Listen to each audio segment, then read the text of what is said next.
உலகமெங்கும் வாழும் என் அன்பு நண்பர்களே, இன்னைக்கு ஃப்ரெண்ட்ஸ் டே அப்படின்னு எனக்கு நிறைய நண்பர்கள் வந்து ஃப்ரெண்ட்ஸ் டே விஷயஸ்லாம் சொன்னாங்க. ஃப்ரெண்ட்ஸ் டே அப்படின்னு ஒன்று இருக்குது அப்படிங்கிறத நம்ம தெரிஞ்சுக்கிட்டோம். எனக்கு நீங்கள் என்னுடைய வாட்ஸ்அப் குழு இதுதான் என்னுடைய உலகம். சரி, வாட்ஸ்அப் குழுவில் இருக்கிறவங்களெல்லாம் அந்த ஃப்ரெண்ட்ஸ் டே வாழ்த்துக்களை சொல்லிட்டாங்க. நீங்கள் அதில் ஜாயின் பண்ண நினைக்கிறீங்களா? வாட்ஸ்அப் குழுவில் சரி, இன்ட்ரெஸ்ட் இருந்தால் சொல்லுங்கள், நான் கண்டிப்பாக ஆட் பண்ணுறேன். உங்கள் நம்பர் கொடுங்க, நான் உங்களை ஆட் பண்ணுறேன். சரி, அதுக்கப்புறம் எனக்கு தெரிஞ்சது good are good health TV. உண்மையாலே உலகம் முழுவதும் நம்ம சேனலில் பார்க்குறாங்க அப்படிங்கிறதே தலைவருடைய பிளெஸ்ஸிங். அதாவது என்னென்னா, இதெல்லாம் வந்து அந்த ஒரு மனிதனால் ஏற்பட்ட ஒரு அற்புதம். அவரை பற்றி பேசும்பொழுது நமக்கு பேசிக்கிட்டே இருக்கணும்னு தோணுதில்ல, அதாங்க ஒரு அப்படி கௌரவமாக இருக்குது.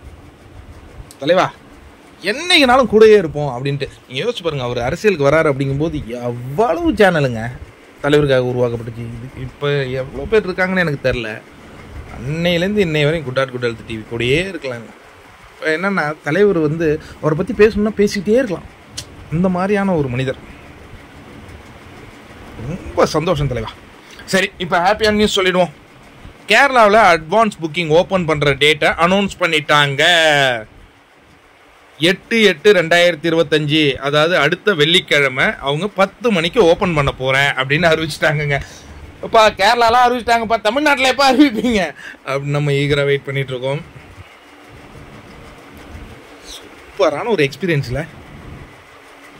அடுத்த இன்னொரு வாழ்க்கையும் சொல்லிடுறேன். இன்றைக்கி ஆடி 18. இங்கே அந்த சோழ மண்டலம் அப்படின்னு சொல்லுவாங்க இல்லையா, காவிரி கரையோர நம்பி வாழ்கிற ஒரு நபர்களில் நானும் ஒருவன். எங்களுக்கு இன்றைக்கி காவிரி தண்ணி வரும், அதை நாங்கள் தெய்வம் மாதிரி வழிபடுவோம். அதனால தான் இன்றைக்கி ஆடி 18. அந்த வாழ்த்துக்களை நான் தெரிவிச்சுக்கிறேன். சரி, அடுத்த ஒவ்வொரு அப்டேட்டாக வருவோம்.